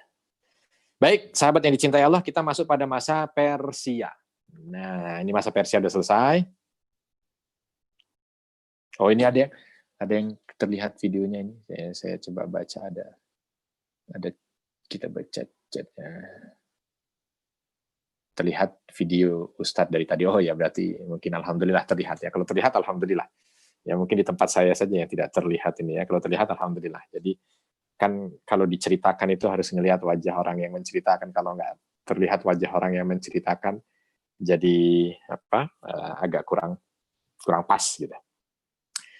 Nah, masa Persia itu sampai 333 sebelum Masehi. Jadi hampir kurang lebih 200 tahun ya. Persia hadir di sana ya. Persia memakmurkan Baitul Maqdis ya. Dan disitulah letaknya Bani Israel datang dan kembali bisa hidup di Baitul Maqdis. Setelah masa Persia, masa apa? Kita lihat. Ya. Setelah masa Persia adalah masa Yunani. Ya. Masa Yunani. Nah, ini dia masa Yunani. Yunani tahun 333, yang paling terkenal adalah Alexander the Great atau Alexander Makedonia, ya. Alexander dari Makedonia, ya, kemampuan yang dia miliki mampu untuk menaklukkan dunia dari timur sampai dengan barat, dari barat sampai dengan timur. Salah satu juga yang ditaklukkan oleh dia adalah Baitul Maqdis kala itu. Dia pukul mundur Persia sehingga Persia tidak mampu untuk menahan serangan Yunani dan akhirnya Baitul Maqdis jatuh ke tangan Yunani tahun 333 sebelum Masehi. Terus ini berlanjut dan tidak sebentar gitu, lama, hampir 300 tahun lagi, sama dengan Persia ketika menguasai Baitul Maqdis ya. Hampir 300 tahun kala itu Yunani ya memerintah Baitul Maqdis. Maka kalau kita lihat bagaimana kita bisa melihat kemajuan ataupun bangunan-bangunan itu banyak sekali bangunan-bangunan yang masih diadopsi dari seni arsitektur Yunani ya, karena memang 300 tahun Yunani ada di daerah seputaran Baitul Maqdis itu mampu untuk memberikan pengaruh yang begitu kuat ya. Ada beberapa kerajaan, ada kerajaan Seleukia, ada kerajaan beberapa tempat yang ada di sana itu yang di bawah kekuasaan Yunani betul-betul seolah itu memberikan doktrin ya, agar semua orang itu sama dengan Yunani. Nah, dari tahun 63 sebelum Masehi, setelah Yunani mulai melemah, maka dilanjutkan kekuasaan itu atau direbut dan diambil alih oleh Romawi. Ya, slide berikutnya, Romawi. Ini dia slide, periode pemerintahan Romawi. Nah, kalau tadi Persia, ya Nebukadnezar mungkin hanya kurang lebih Babilonia itu 200 tahun, lalu Persia itu 300 tahun, lalu Yunani 300 tahun. Ya, hanya Yahudi saja yang hanya 73 tahun berarti ya. Ya, artinya yang lain ratus. Nah, ini Romawi, hampir 600 tahun sahabat. Ya, atau bahkan lebih ya. 700 tahun, ya. Hampir 700 tahun. Romawi itu memerintah Baitul Maqdis. Dari 63 sebelum Masehi sampai dengan 636 Masehi. Di sinilah ada cerita tentang Nabi Zakaria, ada cerita tentang keluarga Imran, ada cerita tentang Nabi Isa, Nabi Yahya, Maryam, ya. Itu yang disebutkan, dan semua itu terjadi pada pemerintahan Romawi, termasuk cerita tentang Isra dan Mi'rajnya Nabi Muhammad Sallallahu Alaihi Wasallam. Ketika Nabi Muhammad Sallallahu Alaihi Wasallam Isra dan Mi'raj itu terjadi pada pemerintahan di masa Romawi. Hanya memang pemerintahan di masa Romawi ya itu banyak sekali huru-hara yang terjadi ya. Termasuk salah satunya adalah pengusiran total pemberontakan Yahudi ya, atau pemberontak Yahudi ya yang ada di sana gitu. Singkat cerita, jadi kalau kita mau ringkaskan, ketika pemerintahan Romawi 63 sebelum Masehi kala itu yang memerintah Herodes yang agung ya. Herodes yang agung itu di bawah Kaisar Tiberius namanya. Kaisarnya ada di Roma. Ya, ini kaisarnya masih di Roma, belum pindah ke Bizantium. Ya. Kemarin kita ketika bicara tentang Konstantinopel, belajar tentang apa Roma, apa Bizantium. Ya. Nah, Tiberius dia kaisar tertinggi Roma. Dia ada di Roma. Lalu di Palestina itu hanya gubernur. Ya, gubernur yang memerintah di tahun 63 sebelum Masehi itu adalah Herodes namanya. Herodes untuk membedakan antara Herodes bapak, karena nanti dia punya anak dikasih nama Herodes juga, maka yang bapak ini disebut Herodes Agung. Ya. Anaknya dikasih nama Herodes Antipas. Ya. Nah, Herodes itu ketika dia memerintah di masa itu, ya, ini detik-detik di mana Nabi Isa alaihissalam dilahirkan. Ya. Di Baitul Maqdis juga gitu ya, atau di seputaran Baitul Maqdis, karena Maryam hamilnya masih di Baitul Maqdis walaupun nanti ketika melahirkan diminta untuk pergi ke arah timur dari kota Baitul Maqdis. Tapi ini di masa siapa? Di masa Romawi, di masa Herodes ini. Nah, ketika Herodes itu menjadi gubernur dan gubernurnya itu mampu untuk memberikan keyakinan kepada Tiberius kala itu untuk memberikan hak penuh kepada dia, maka Herodes bak raja yang ada di daerah Baitul Maqdis, ya. Dia bisa melakukan apa saja, termasuk ketika orang lagi ribut datang ke sana untuk melihat tanda-tanda seorang nabi akan lahir, ya. Bagaimana utusan dari Persia kala itu, ya. Orang-orang datang ke sana, ketika ditanya ada apa ini orang rame-rame datang, maka orang-orang itu tidak langsung menunjukkan tujuan aslinya, mereka menyembunyikan supaya tidak diketahui oleh sang gubernur. Mereka mengatakan kami hanya sekedar ingin melihat bintang yang dikabarkan akan terlihat hanya dari kota Baitul Maqdis ini, ya, atau kota Ursalim, mereka nyebutnya begitu. Ya. Tetapi Herodes bukan orang yang bodoh, ya, maka dia kirim mata-mata untuk melihat apa kepentingan mereka itu sampai datang kemari. Maka ketika dilihat, oh ternyata beritanya adalah itu merupakan waktu di mana akan ada seorang nabi lahir ke muka bumi. Maka Herodes kala itu memerintahkan agar semua anak bayi lahir laki-laki untuk dibunuh. Oleh karena itu, Nabi Isa alaihissalam kala itu yang lahir, akhirnya dibawa pergi oleh ibundanya Maryam, ya, begitu juga dengan Yahya, disembunyikan oleh ayahandanya Zakaria. Tetapi Nabi Zakaria, karena ketika menyembunyikan Yahya itu menjadi tertuduh gitu ya, lalu diadili, dan akhirnya Nabi Zakaria juga dalam beberapa riwayat disebutkan beliau dibunuh, ya, karena melindungi putranya Yahya. Ya. Lalu lanjut, Herodes diganti dengan anaknya. Nah, anaknya dia punya 3 anak. Ya, yang paling terkenal adalah Herodes juga. Ya, tapi untuk membedakan dikasih nama Herodes Antipas. Nah, Herodes Antipas ini adalah raja di mana dulu ketika Nabi Isa mulai besar, Nabi Isa mulai awal memberikan dakwahnya kepada orang-orang Bani Israel yang ada di seputaran Baitul Maqdis, ya, mulai dari ujung utara, dari Galilea, Nazaret, terus ke bawah sampai dengan ke Baitul Maqdis, ya, kembali ke sana untuk menyebarkan dakwah ini di masanya Herodes Antipas, ya. Tetapi ketika lanjut di masa penyaliban, ya, ini di masa Yahudi membawa huru-hara, ya, dengan membuat perkara di sana, ya. Ini sudah tidak lagi pada masanya Herodes, tapi pada masanya Pontius Pilatus, ya, penerus daripada Herodes. Ya. Akhirnya ya dia memasrahkan saja, karena kala itu semua orang Yahudi meminta agar Nabi Isa kala itu yang menurut dia adalah pengacau itu diminta untuk dihukum salib. Ya.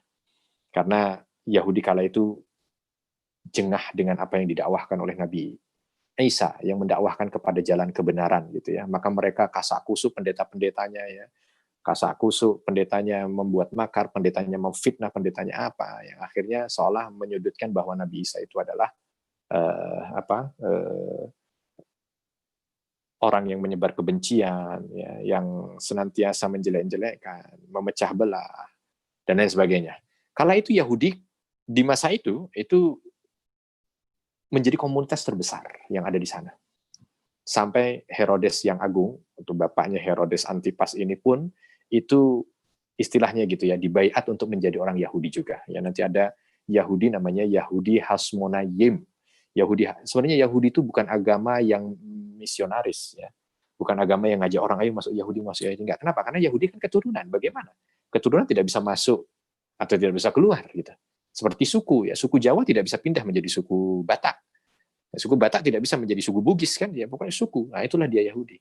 Tapi di masanya Hasmonayim ini betul-betul dia gencarkan misi untuk menyahudisasi orang-orang, sehingga pokoknya orang itu harus ikut dia dan menjadi Yahudi. Termasuk salah satunya adalah Herodes yang agung ini. Ya, dia menjadi Yahudi. Maka di bawahnya juga masih kekuatan Yahudi, walaupun kala itu Romawi, ya, sebahagian besar mereka adalah pagan, ya, menyembah berhala.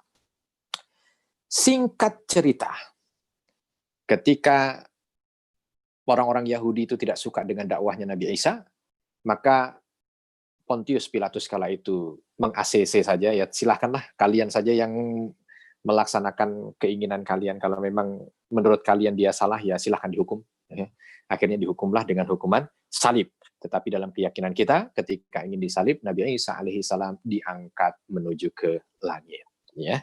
Lalu diserupakan dengan orang lain. Ya. Diserupakan oleh Allah Subhanahu wa Ta'ala dengan orang lain yang merupakan bahagian daripada orang-orang Yahudi yang mencetuskan fitnah terhadap Nabi Isa alaihissalam. Ini terjadi pada masa pemerintahan Romawi. Nggak lama dari itu, ya, kurang lebih di tahun 20, ya, itu ada 2 kali pemberontakan Yahudi. Yang pertama tahun 20 atau 30 Masehi. Ya, tidak lama dari wafatnya, tidak lama dari diangkatnya Nabi Isa alaihissalam ke langit, maka mereka makin menjadi, dan ketika mereka menjadi itu, ya, beberapa kali akhirnya harus diredakan oleh Kaisar Agustus kala itu, ya, untuk mereda pemberontakan Yahudi. Dia makin menjadi karena dia merasa mayoritas, ya.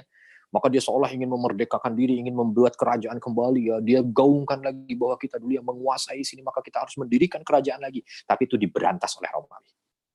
Dan yang mencapai puncaknya ketika ada Kaisar Hadrian kala itu, ya, di tahun 130 Masehi. Di tahun 130 Masehi melihat orang-orang Yahudi ini makin membuat tingkah, maka kala itu Kaisar Hadrian masuk ke sana dan betul-betul membumi hanguskan Baitul Maqdis, mengusir semua orang Yahudi yang ada di dalamnya, dan tidak boleh ada yang tinggal satu pun di situ, terserah mereka mau pergi kemana, ya, antara dua saja, kalau tidak dikejar, ia dibunuh oleh Kaisar Hadrian. Dan kala itu, Bait Allah kedua ini dihancurkan, ya, dihancurkan, gitu. Lalu dibangun di atasnya bangunan lain, ya, dibangun di atasnya bangunan lain. Ada yang mengatakan diratakan saja dengan tanah, ya, ini kurang lebih di tahun 130 sampai 140 Masehi. Maka praktis dari tahun ini itu tidak ada lagi orang Yahudi di dalam situ. Ya, tidak ada lagi orang Yahudi di dalam situ. Sampai kapan? Nah, pernah dalam masa yang singkat ada kerajaan Sasanid pengganti Persia, ya. Bukan pengganti Persia, ya, 11-12 dengan Persia lah, ya. Sasanid, ya. Dia yang kembali mencoba untuk, karena perang antara Romawi, Sasanid, Romawi, Persia, gitu. Nah, ini Sasanid yang dia mencoba untuk mengambil alih Baitul Maqdis, ya. Tapi dia hanya masuk di tahun 610 Masehi sampai 620 Masehi. Ya, jadi hanya 10 tahun dan berhasil untuk kembali diusir oleh Romawi. Ya. Lanjutnya, nah ini masa detik di mana Nabi Muhammad SAW Isra dan Mi'raj. Nah, tapi sebelum Isra dan Mi'raj, oke, ini kita balik kembali. Nah, di masa itu juga berarti, ya, kita keep dulu Isra dan Mi'raj. Di masa itu juga kemarin kalau kita gabungkan dengan sejarah tentang Konstantinopel, ya, itu ada di Konstantin atau di Bizan, raja di Romawi yang bernama Konstantin, ya. Nah, Konstantin itu yang membuat kota Konstantinopel, ya, yang membuat kota Konstantinopel 330 Masehi jadi. Nah, ini ada namanya Gereja Al-Qiyamah 326 Masehi. Dibangun oleh siapa? Ya, di masanya Konstantin. Karena di masa Konstantin ketika dia itu memerintah tahun 324 Masehi, dia melihat butuh dukungan keyakinan, ya, dukungan keyakinan beragama, gitu, ya. Dan dia merasa tidak mungkin didukung oleh kaum pagan, penyembah berhala, karena mereka pasti akan mendukung raja-raja mereka yang lama, sedangkan saya adalah raja baru.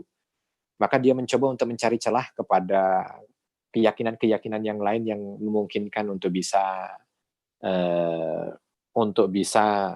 menjadikan dia atau mengakui dia sebagai raja. Dan akhirnya diambillah Nasrani kala itu untuk bisa menjadi penguat dukungan bagi kekaisarannya, ya. Nah, di situ dia bersama dengan ibundanya, ya, yang bernama Ratu Helena, itu datang, salah satunya adalah ke Baitul Maqdis. Nah, di Baitul Maqdis itu digali lebih dalam kaitan tentang masalah Nasrani ini, yang tadinya kita tahu setelah Kaisar Hadrian tahun 130 Masehi, itu setelah mengusir Yahudi, ini Kaisar lebih banyak cenderung kepada agama pagan, ya, atau penyembahan berhala, gitu. Tapi ketika Konstantin datang, maka semuanya dirubah, ya, lebih diutamakan Nasraninya. Maka dilihat mana titiknya dulu Nabi Isa atau Yesus menurut mereka itu disalib, mana Bukit Golgota, mana Yesus itu meninggal, lalu dimakamkan di mana. Itu semuanya dibangun bangunan-bangunan yang seolah menunjukkan sebagai monumen gitu ya, bagi orang mengingatkan tentang Nabi Isa atau mengingatkan tentang Yesus ya, mengingatkan tentang Yesus menurut mereka ya, mengingatkan tentang Maryam, mengingatkan tentang para murid-muridnya, para rasulnya gitu. Itu digancarkan atau digalakkan oleh Kaisar Konstantin. Hanya memang Kaisar Konstantin ini kala itu adalah penguasa yang harus mengayomi semua gitu kan. Akhirnya kadang-kadang ada selipan-selipan yang dimasukkan dari keyakinan-keyakinan pagan itu dalam keyakinan-keyakinan yang ada pada Nasrani pada masa itu gitu ya. Jadi kita lihat ada beberapa yang seolah itu bersinggungan gitu. Ya. Berbagai macam. Ya. Nanti silakan sahabat dalami tentang bagaimana Konstantin dan Nasrani di masanya ya. Itu beberapa yang dilakukan oleh Kekaisaran Romawi yang kala itu dipimpin oleh Konstantin di masa Kaisar Romawi Bizantium. Lanjut di slide berikutnya.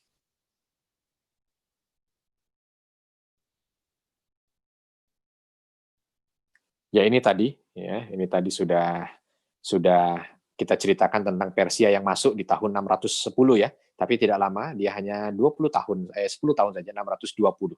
Tetapi ini bertepatan dengan Isra dan Mi'raj-nya Nabi Muhammad SAW. Mungkin slide berikutnya Isra dan Mi'raj ya. Nah iya betul, Isra dan Mi'raj. Lihat, tahunnya 621 ya. Kalau kita lihat sejarah itu 610 ya, bangsa Persia atau Sasanid ini masuk mengalahkan Romawi dan menguasai kembali Baitul Maqdis. Ya.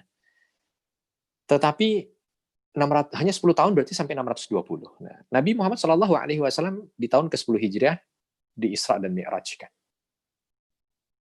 Oke. Berarti kurang lebih kalau dilihat di Masehinya 621. Jadi kayaknya pergantian gitu. Nah, Nabi SAW itu ketika beliau itu Isra dan Mi'raj, datang ke Baitul Maqdis, sholat di sana dengan seluruh para anbiya, ya, lalu naik dari komplek Baitul Maqdis itu menuju ke Sidratul Muntaha, ya, lalu diturunkan ke situ kembali lalu dibalikkan. Itu memang tidak ada cerita kala itu dipimpin oleh siapa, karena beliau tidak bercerita tentang itu. Beliau hanya bercerita tentang bangunan-bangunannya ketika keesokan harinya Abu Jahal meminta kepada Nabi Muhammad untuk menceritakan tentang bangunan Masjidil Aqsa, maka Nabi SAW menceritakan tentang bangunan Masjidil Aqsa. Ya, dalam hadis panjang diriwayatkan Bukhari itu karena itu tentang hadis Isra dan Mi'raj ya. Bagaimana Nabi Muhammad seolah beliau mengatakan Aqsa ada di hadapanku dan aku menjelaskan tiang per tiang, pintu per pintu karena memang dihamparkan di hadapanku sehingga aku tinggal cerita saja. Dan di situ Abu Jahal mengumpulkan beberapa orang yang sudah sering bolak-balik ke Aqsa. Maka ketika ditanya apakah benar yang diceritakan dia, benar. Apakah benar yang diceritakan dia, benar. Apakah benar yang diceritakan dia, benar. Ya, karena memang Nabi Muhammad SAW betul-betul hadir ke Baitul Maqdis kala itu atau hadir ke Masjidil Aqsa. Ya. Nah di masa itu masa pergantian antara Persia ke Romawi. Nah di masa itu adalah masa hancur-hancurnya Baitul Maqdis. Ya. Bagaimana akhirnya oleh tentara Romawi yang kala itu sudah tidak lagi concern dengan agama yang ada pada mereka, menjadikan komplek Al-Aqsa itu sebagai tempat pembuangan sampah, sebagai tempat penambatan kuda, sebagai tempat penyimpanan senjata, sebagai tempat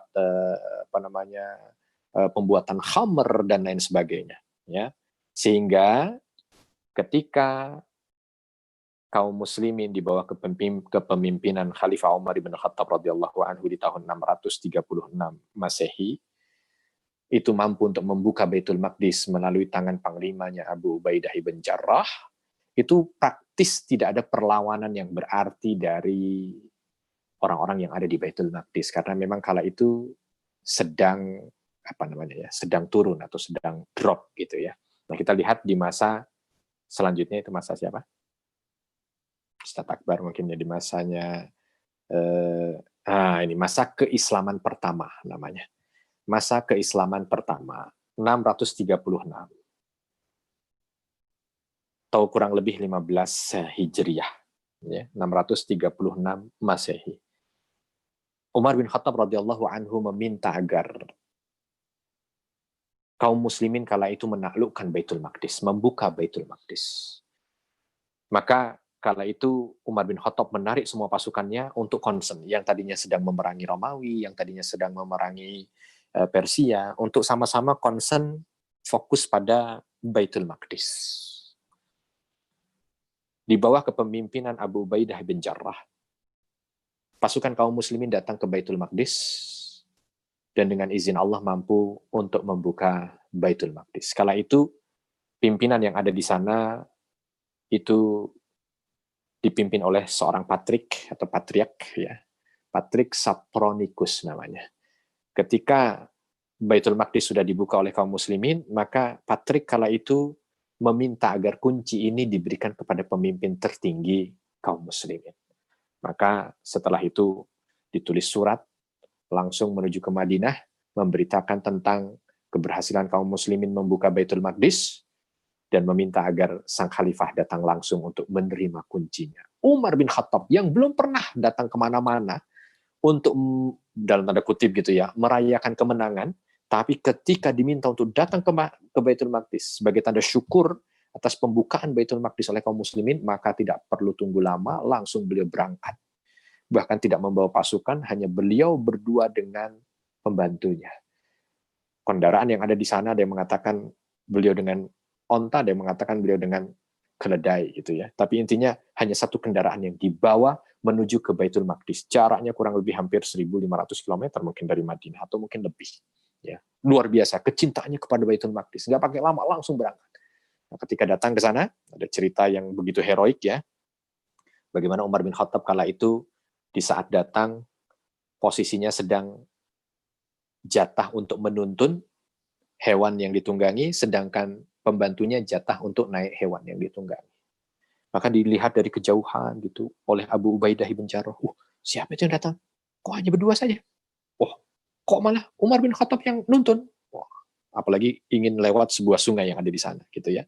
Kalau sahabat nanti datang ke sana bisa melihat itu bagaimana arah datangnya Umar bin Khattab, mana kemungkinan itu atau gambaran cerita itu terjadi di mana itu. Karena Abu Ubaidah langsung menuju ke Umar bin Khattab dan berkata, wahai Amirul Mukminin, andai kau sampaikan padaku tentang apa yang terjadi, maka niscaya aku akan kirimkan pasukan besar untuk mengawalmu, sehingga kau datang ke sini dengan haibah atau dengan wibawa gitu di hadapan orang-orang ini. Begitu mendengar kalimat itu, maka Umar bin Khattab ya itu menajamkan mata kepada Abu Ubaidah bin Jarrah dan mengatakan, andai bukan kau yang mengatakan, maka niscaya sudah aku pukul. Ya. Tapi karena yang mengatakan itu Abu Ubaidah bin Jarrah yang tahu tentang kapasitas keimanannya, maka Umar bin Khattab hanya sekedar menegaskan saja pada Abu Ubaidah, ketahuilah bahwa kita itu adalah kaum yang Allah Subhanahu wa taala muliakan kita dengan Islam, bukan dengan yang lain. Ya. Maka saya datang ke sini dengan kemuliaan Islam, bukan dengan kemuliaan pasukan. Datang. Tetap dalam kondisi menuntun. Begitu sampai di gerbangnya, bertemu dengan Patrik Sapronikus dan mengatakan, siapa di antara kalian berdua yang menjadi pemimpin orang-orang Islam ini? Maka Umar bin Khattab mengatakan saya, dan saat itu sedang menuntut kunci. Tapi kejadian itu membuat hampir separuh orang yang ada di sana kala itu langsung mengucapkan dua kalimat syahadat, asyhadu an la ilaha illallah wa asyhadu anna Muhammadar Rasulullah. Beberapa riwayat menyebutkan sampai beberapa Patrik yang ada di sana pun begitu, karena dia menyampaikan dalam kitab mereka disampaikan nanti kota suci ini akan ditaklukkan oleh orang-orang suci dengan tanda begini, begini, begini, begini. Dan tanda itu betul-betul terjadi pada detik di mana kunci Baitul Maqdis diserahkan kepada Khalifah Umar bin Khattab radhiyallahu anhu. Kalau kita cerita kemarin tentang penaklukan Konstantinopel, Nabi akan mengatakan akan ditaklukkan oleh sebaik-baik pasukan. Ternyata detik di mana kaum muslimin membuka Baitul Maqdis dan Khalifah datang ke sana untuk mengambilnya, itu sudah diceritakan pada kitab-kitab mereka, dan kejadian itu ternyata betul-betul terjadi dengan kondisi yang persis sama, sehingga membuat orang-orang yang ada di sana itu masuk ke dalam Islam. Umar bin Khattab masuk ke Baitul Maqdis dengan perintah jangan kau turunkan salib yang ada di sana, hormati orang-orang yang ada di sana. maka dibikinlah Al-Uqdah Al-Umariyah, perjanjian Al-Umari atau perjanjian Umar bin Khattab.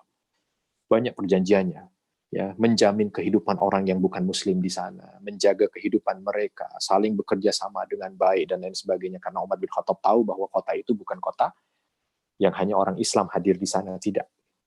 Kota itu kota para nabi yang banyak orang dengan berbagai keyakinan tinggal di sana. Tetapi satu yang diminta oleh orang-orang yang ada di sana, tetap tidak memperbolehkan ada Yahudi di situ, dan itu ditandatangani oleh Umar bin Khattab. Artinya disetujui. Permintaan supaya Yahudi tetap tidak masuk ke sini, Umar bin Khattab pun tanda tangan. Ya, ACC. Ya, karena apa? Dari zamannya Hadrian, itu memang sudah tidak ada lagi orang Yahudi di sana, dan semua orang itu sudah masih punya trauma dengan orang Yahudi gitu. Ini Yahudi kalau masuk sini nih pasti bikin ulah gitu. Pasti bikin onar, pasti bikin masalah, pasti bikin. Nah, maka mereka tidak mau dengan orang Yahudi. Jangan ada orang Yahudi. Dan itu disetujui oleh Umar bin Khattab radhiyallahu anhu.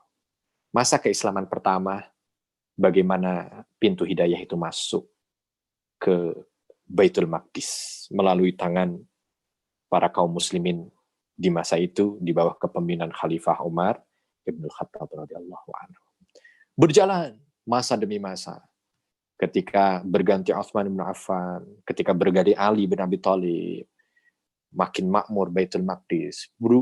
Diganti di zaman dinasti Bani Umayyah, makin dimakmurkan lagi tuh Baitul Maqdis. Bangunan-bangunannya makin disempurnakan, bangunan-bangunannya makin diperbaiki. Ya, maka pembangunan yang sampai sekarang masih terlihat bekasnya itu adalah pembangunan di masa dinasti Bani Umayyah. Mulai dari tahun 690 ya Masehi sampai dengan 720 Masehi. Ya, itu Abdul Malik bin Marwan, ya, mulai dari perintah ayahandanya Marwan bin Hakam, Abdul Malik bin Marwan, lalu cucunya Walid bin Abdul Malik. Ya, 3 khalifah ini yang betul-betul mampu untuk membuat Baitul Maqdis kala itu memiliki bangunan permanen. Jadi bangunan sekarang yang ada itu Dome of the Rock-nya, terus ada Masjid Qiblinya, terus ada beberapa bangunan-bangunan yang inti yang ada di dalam komplek Masjidil Aqsa itu, awal muasalnya dulu yang membuat itu menjadi permanen adalah dinasti Bani Umayyah. Lalu dilanjutkan dengan dinasti Bani Abbasiyah pun begitu, terus makin membuat Masjidil Aqsa ini makin cantik dan makin baik dan nyaman. Tetapi ternyata itu tidak berlangsung lama. Kurang lebih tahun 1050. Di saat dinasti Bani Abbasiyah melemah dan kaum muslimin terpecah kala itu. Di utara ada Bani Seljuk dan di selatan ada Bani Fatimiyah.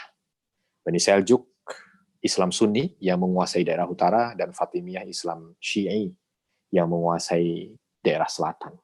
Terjadi pertempuran di antara mereka, perebutan kekuasaan di antara mereka.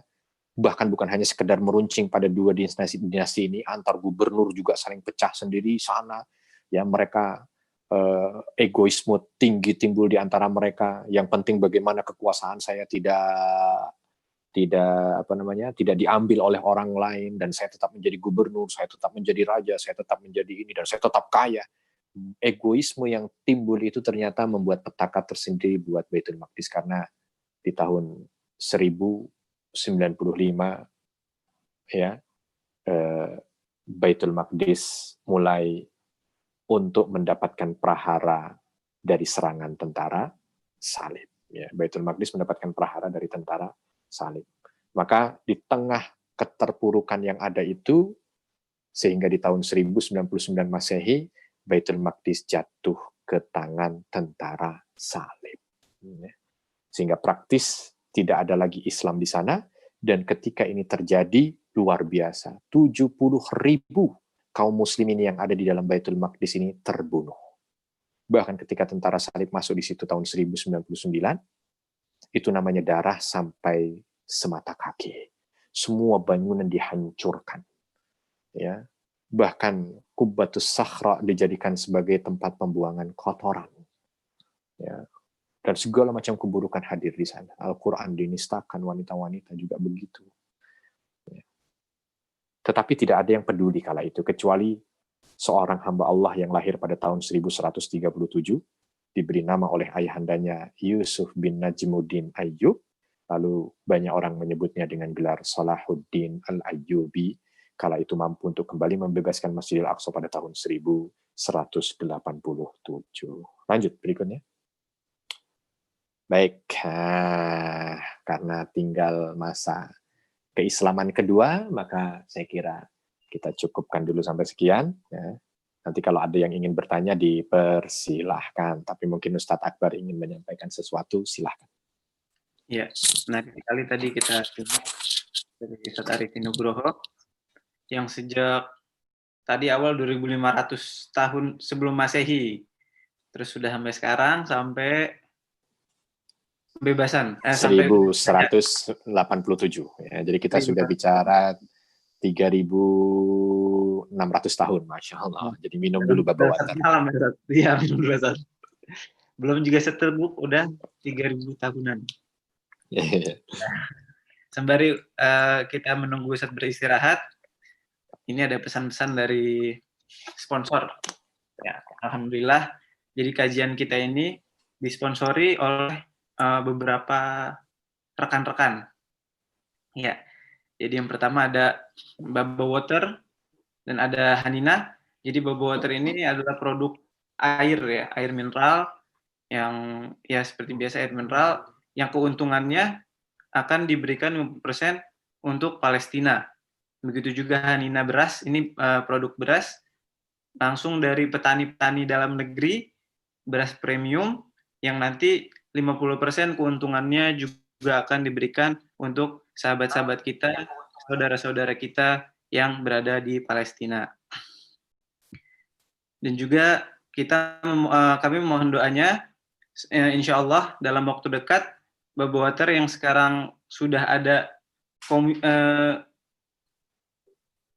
gelas dan botol, insya Allah dalam waktu dekat akan mengeluarkan produk yang galon. Ya, insya Allah mohon doanya dari sahabat-sahabat sekalian supaya lebih mudah untuk dikonsumsi, lebih luas lagi pasarnya, dan semoga dapat membawa keberkahan untuk tanah Palestina.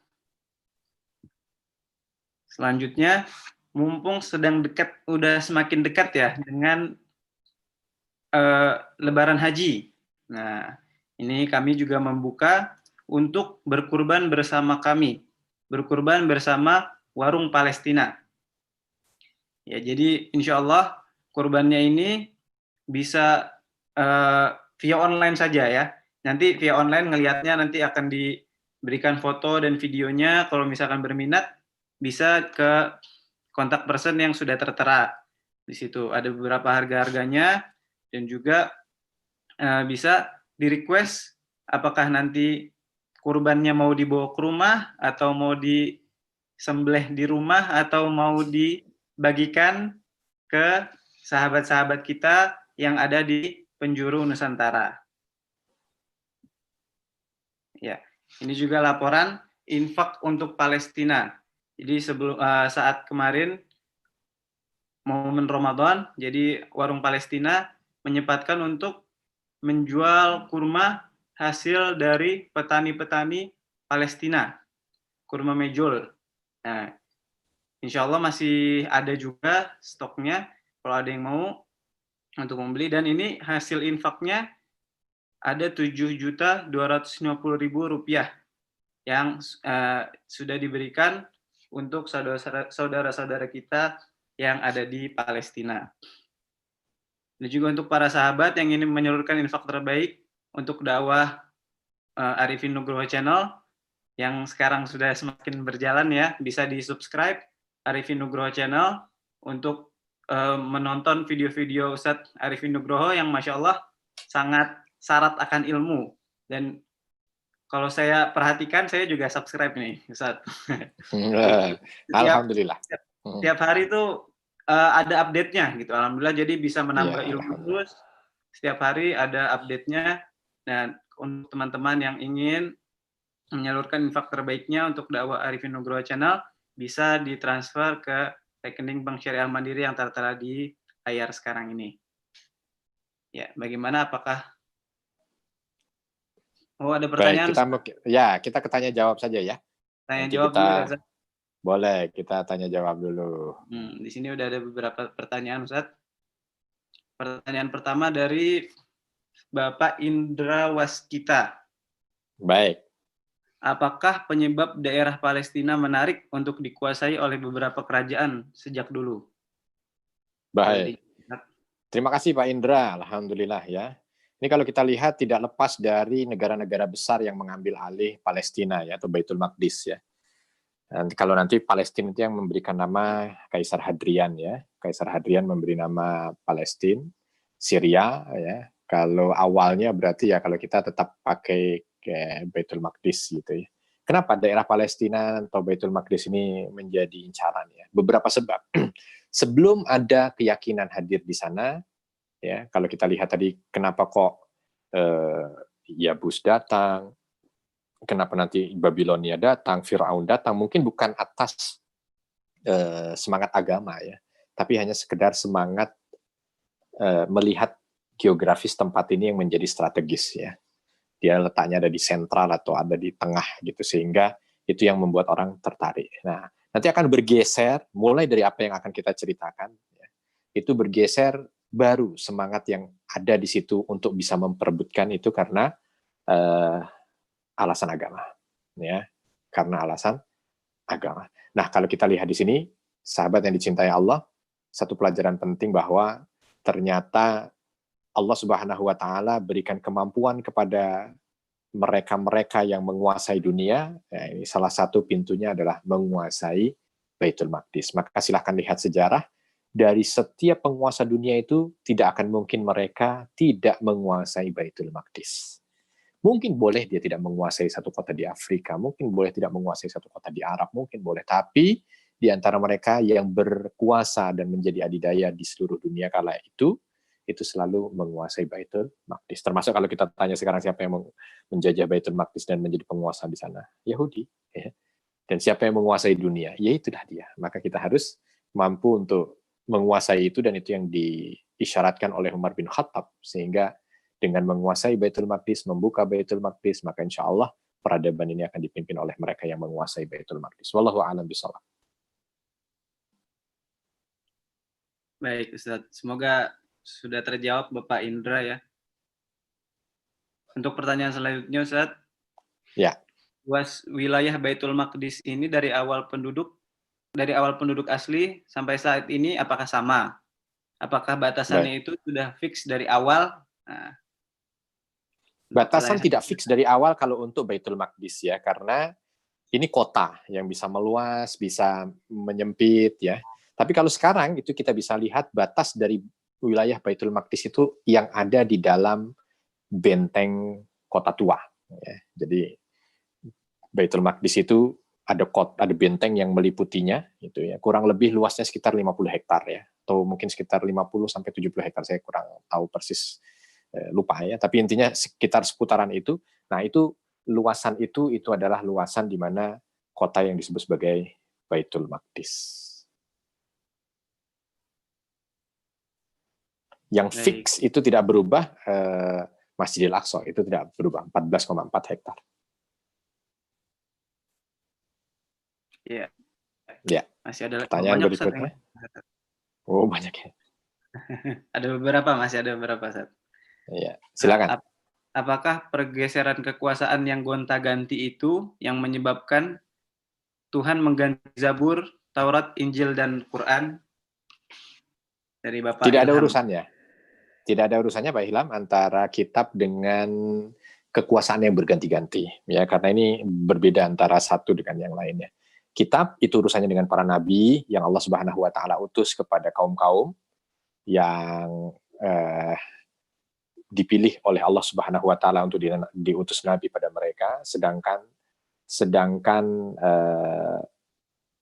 kerajaan, nah ini berbeda dengan nabi yang diutus oleh Allah. Dia merupakan sunatullah saja di alam, ya siapa yang memiliki kekuatan maka dia akan menjadi raja. Maka tidak ada kaitan antara bergantinya kitab dengan bergantinya raja atau bergantinya nabi dengan bergantinya raja. Wallahu a'lam bishawab. Baik, Ustaz. Ada lagi ini, Ustaz. Ya, silakan. Dari Andri. Pertanyaannya, Baitul Maqdis pertama kali didirikan oleh siapa? Apakah langsung berupa masjid ataukah pernah menjadi gereja seperti Hagia Sophia? Baik, Baitul Maqdis itu bukan Masjidil Aqsa ya. Baitul Maqdis itu adalah kota yang di dalamnya ada Masjidil Aqsa. Ya. Jadi kalau gampangnya itu Baitul Maqdis itu kayak Jakarta. Nah, Masjidil Aqsa-nya itu Istiqlal. Jadi Istiqlal ada di Jakarta. Masjidil Aqsa ada di Baitul Maqdis. Ya. Baitul Maqdis nama awalnya yang dibuat oleh orang Yebus itu dengan sebutan nama Ur-Shalim, tempat Dewa Shalim, di mana mereka dulu mempersembahkan sesembahan kepada dewa mereka. Lalu seiring dengan jalan, ya pelafatannya yang berbeda menjadi Ur-Shalimah, menjadi Shalim, menjadi Yebusit, menjadi Yerusalem, menjadi Ilia, ketika dikuasai oleh orang-orang Romawi untuk mengingatkan mereka kepada salah satu dewa mereka gitu ya, maka disebut Ilia Capitolia, dan menjadi Ilia Capitolia sampai dengan masa Umar bin Khattab radhiyallahu anhu. Ketika Umar bin Khattab masuk ke sana, beliau mengganti nama Ilia Capitolia itu dengan Baitul Maqdis. Nah, yang ada di dalamnya bangunan Masjidil Aqsa, karena Masjidil Aqsa itu dibangun 40 tahun setelah Ka'bah. Dan ini dibangun sudah lama di masa zaman Nabi Adam alaihissalam. Berarti kalau kita lihat di sini dari dalil Nabi Shallallahu alaihi wasallam, memang asal dari Baitul Maqdis itu adalah masjid, ya.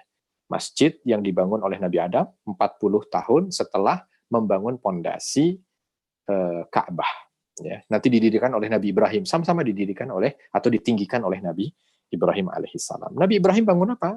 Tidak membangun sinagog. Nabi Ibrahim tidak membangun gereja. Nabi Ibrahim membangun tempat ibadah, menyembah Allah. Ya, dalam agama tauhid, ya, bahasa kita adalah masjid. Lalu Nabi Sulaiman itu membangun jauh lebih besar lagi tempat itu. Apa yang dibangun oleh Nabi Sulaiman? Apakah sinagog seperti apa yang diyakini atau dicap ya, diaku oleh orang-orang Israel? Bukan. Nabi Sulaiman adalah nabi yang mengajarkan ajaran tauhid, maka yang dibangun di atasnya adalah masjid. Ya. Masjid itu yang dirusak oleh Nebukadnezar. Nah, dibangun kembali oleh orang Yahudi, baru di sini dibangun oleh mereka sebagai sinagog atau kuil. Gitu. Lalu masa orang Romawi dihancurkan, dibangun menjadi tempat menyembah berhala. Lalu diganti lagi oleh Konstantin, dibangun menjadi gereja. Lalu ketika kaum muslimin masuk, dibangun menjadi masjid. Sampai dengan sekarang, alhamdulillah, masjid. Baik, semoga terjawab ya tadi dari pertanyaannya tadi. Ada lagi yang bertanya, Ustaz. Ya. Masjid dalam kompleks Baitul Maqdis yang gajah salatnya 500 kali itu, masjid yang mana, Ustaz? Masjid yang mana? Semua dalam kompleks Masjidil Aqsa yang luasnya itu 14,4 hektar yang dibatasi oleh pagar, itu semua orang yang sholat di dalam komplek itu, maka dia mendapat ganjaran 500 kali lipat. Mau sholatnya di Dome of the Rock, mau sholatnya di Masjid Qibli, mau sholatnya di pelataran, bahkan ketika sholat di bawah pohon zaitun yang ada dalam komplek Masjid Aqsa yang luasnya 14,4 hektar itu, dia juga sudah mendapatkan pahala sholat di dalam Masjidil Aqsa. Jadi tidak pada bangunan tertentu, karena bangunan tertentu yang ada pada saat ini itu semua bangunannya baru. Dibangun sejak tahun 636 Masehi. Tapi bangunan itu sudah hampir tidak ada karena diperbaiki pada tahun 690 sampai 720 Masehi dari dinasti Bani Umayyah. Maka kalau ditanya bangunan mana yang dulu Nabi Muhammad SAW Isra dan Mi'raj masih ada, akan sangat sulit sekali untuk mencarinya karena semuanya sudah direhab ulang. Ya. Wallahu a'lam bishawab.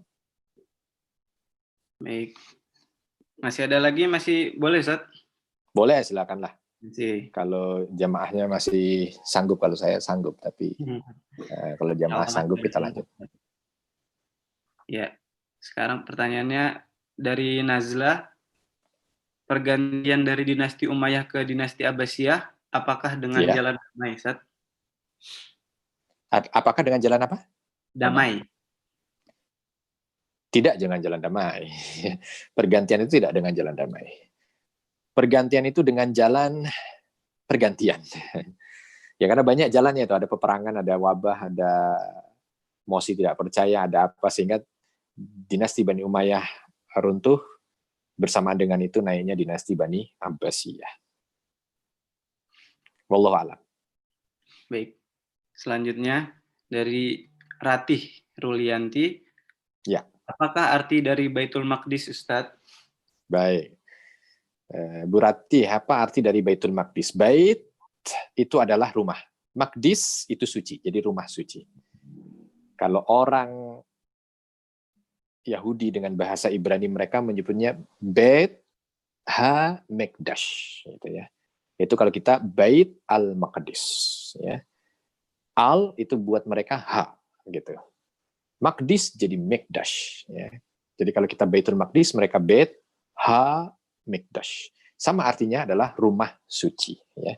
Kenapa? Karena kota itu di dalamnya ada rumah suci yang dibangun, ya, setelah Ka'bah, maka disebut sebagai Bait Al-Maqdis, Baitul Maqdis. Ya, selanjutnya Ustaz, masih ada satu lagi. Baik. Kalau Nabi Ibrahim masuk ke periode zaman yang mana ya Ustadz terkait dengan sejarah Baitul Maqdis? Nabi Ibrahim di tahun 1500 sebelum Masehi. Maka di masa kapan itu? Kalau kita lihat ini di masa kaum Kan'an, ya, di masa kaum Kan'an, di masa Yebus, ya. Belum ada yang masuk selain itu. Jadi masih pada masa itu. Masa yang beririsan dengan masanya Nabi Ibrahim ketika berada di Palestina itu masanya Firaun. Ya, maka kita juga ketika bercerita tentang Nabi Ibrahim ada fase di mana Nabi Ibrahim beserta dengan Siti Sarah, ya, berjalan menuju ke Mesir, dan ketika di Mesir mendapat fitnah dari Firaun yang kala itu ada di Mesir. Jadi masanya di masa dua antara Firaun dan Yebusit, ya, yang ada di sana. Begitu kurang lebih. Baik. Kalau tidak ada pertanyaan, saya coba buka YouTube ini Ustadz Akbar. Alhamdulillah di YouTube ada hampir 60 jamaah kita yang menyaksikan juga live-nya, ya. Nah, ini karena beliau sudah menulis, mungkin kita bacakan juga, ya. Oh, ya, boleh, Ustaz. Ini bertanya, perebutan wilayah Baitul Maqdis sering terjadi akibat masing-masing keyakinan, apalagi sekarang yang berkuasa adalah Zionis sedang lemah akibat zalim pemimpinnya. Minta pendapat Ustadz, ya, dari Andri Ahmad.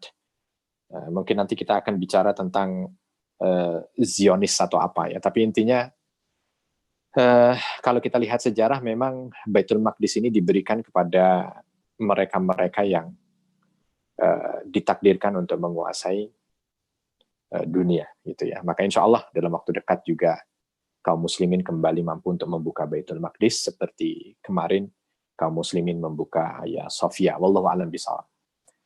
Mungkin itu yang bisa saya sampaikan, Ustadz Akbar. Iya. Masih ada lagi Ustadz, ternyata masih pada antusias Ustadz. Baik, alhamdulillah. Apa, sisa-sisanya boleh sambil bertanya. Sama saya sekalian mengingatkan Ustadz Akbar, ya, Senin besok insya Allah bersama dengan Ustadzah Hanadi Halawani, seorang mujahidah murabitah yang ada di Baitul Maqdis. Jadi kita akan buka pendaftaran lebih awal, ya, dan hanya tersedia untuk 100 orang saja. Nah, nanti silakan yang ingin bertanya secara langsung mungkin boleh juga kepada beliau. Insya Allah pada Senin depan. Insya Allah. Insya Allah. Ya, pertanyaan selanjutnya dari Arif Dwi Darmawan. Ya. Apakah Yahudi sekarang itu memang masih benar-benar keturunan asli dari Nabi Yakub? Baik. Apakah Yahudi saat ini masih keturunan Nabi Yakub dan betul-betul masih asli Bani Israel, gitu ya? Maka jawabannya tidak. Jawabannya tidak.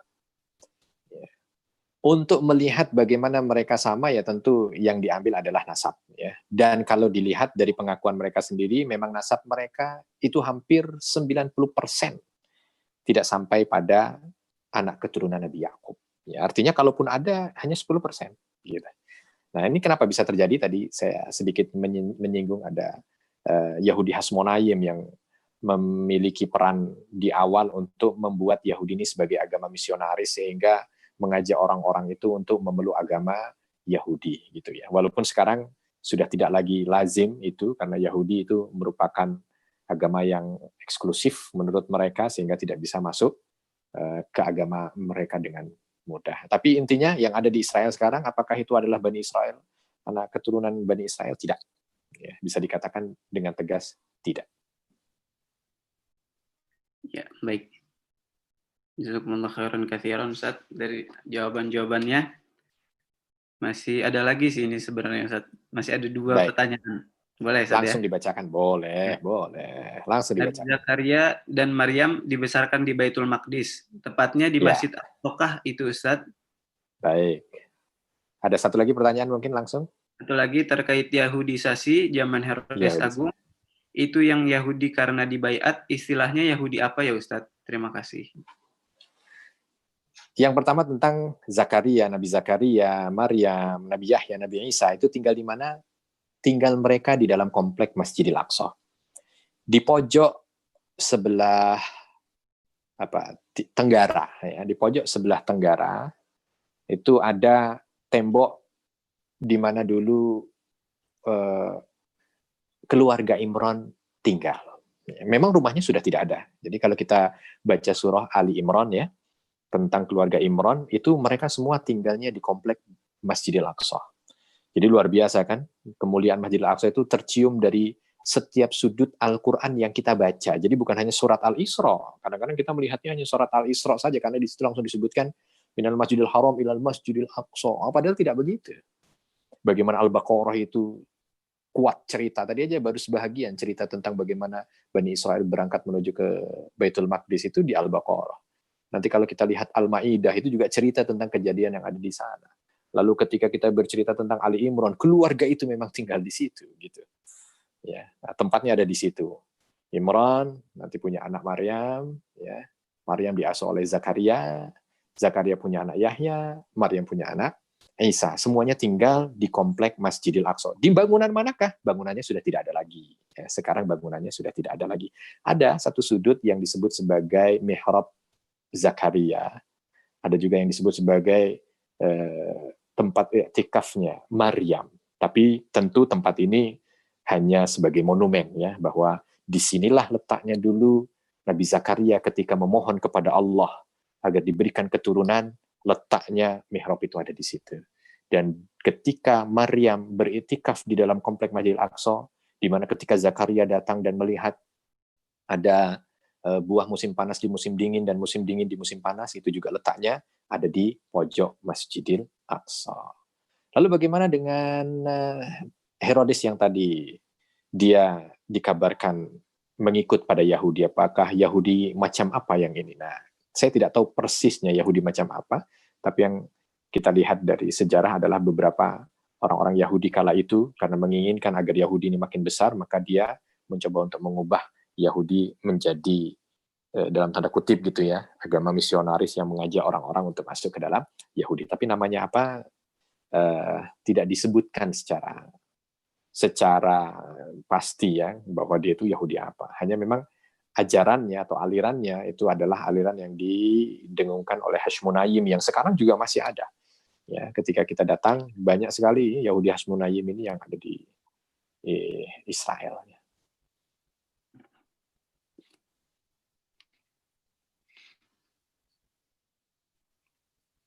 Baik, Ustaz Akbar. Ya. Alhamdulillah sudah habis pertanyaannya. Alhamdulillah. Sudah sampai. Alhamdulillah. Ya. Terima kasih kami ucapkan kepada Gurunda Ustadz Arifin Nugroho LC atas berarti belum selesai ya Ustadz Akbar ya ini ya? Iya Ustadz. Kita ini belum kita masih baru lanjut setengah. lagi berarti mulainya baru setengah. Kita mulainya dari tapi apa? Karena waktu yang sudah. Iya betul. Besok dari Perang Salib Ustadz. Baik, kita mulai dari Perang Salib ya. Baik, terima kasih. Insya Allah kita mulai dari Perang Salib. Insya Allah besok kita mulai dari Perang Salib setelah kejatuhan Islam pertama di Baitul Maqdis. Baik. Maqdis. Ya, insya Allah akan dilanjutkan. Ya, sekali lagi kami ucapkan terima kasih kepada Guru Unda Ustadz Arifin Nugroho LC atas waktunya dan atas ilmunya telah membagikan kepada kita, dan kepada partisipan bapak-bapak dan ibu-ibu yang sudah meluangkan waktunya pula dan sudah mendengarkan kajian virtual kita yang kedua ini, dan insya Allah akan berlanjut ke sepekan 2 kali. Ya, bisa diikuti. Untuk selanjutnya bisa didaftar, diregistrasi lagi, registrasi ulang sudah tertera di e-flyer. Nah, mungkin ini saja kajian kita pada malam ini. Marilah kita tutup dengan doa kafaratul majelis. Subhanakallahumma wa bihamdika asyhadu an la ilaha illa anta astaghfiruka wa atubu ilaik. Baik. Jazakumullah khairan katsiran Ustaz. Barakallahu fikum. Jazakumullah khair. Assalamualaikum warahmatullahi wabarakatuh. Waalaikumsalam warahmatullahi wabarakatuh. Insyaallah sampai jumpa di kesempatan berikutnya, Ustaz Akbar. Saya pamit ya. Baik, Grup ya.